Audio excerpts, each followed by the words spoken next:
Our top story this afternoon, President Park Geun-hye is set for rare one-on-one talks with Japanese Prime Minister Shinzo Abe in the coming hours.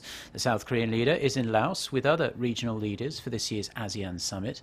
North Korea is likely to top the bill at Park and Abe's meeting following Pyongyang's recent missile launches that landed in waters near Japan. Our Song Ji-son, who's travelling with the President, files this report from Laos.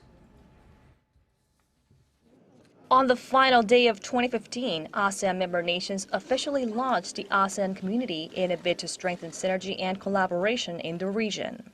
At this year's meeting, South Korea will seek to revive cooperation with the massive economic bloc, a region with a combined GDP of $2.5 trillion and home to 630 million people. At the ASEAN Summit, Seoul will seek to reinforce cooperation with the ASEAN community. And at the ASEAN +3 Summit, the 10 ASEAN member countries, plus the leaders of South Korea, Japan and China, will review their achievements over the past year and discuss future cooperation.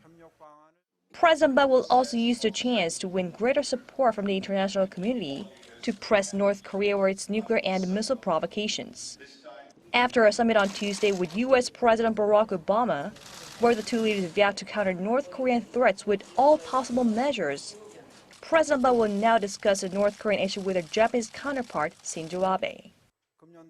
At their second bilateral summit this year, President Park and Prime Minister Abe will center their focus on the North Korean nuclear issue and ways to develop bilateral relations and cooperation.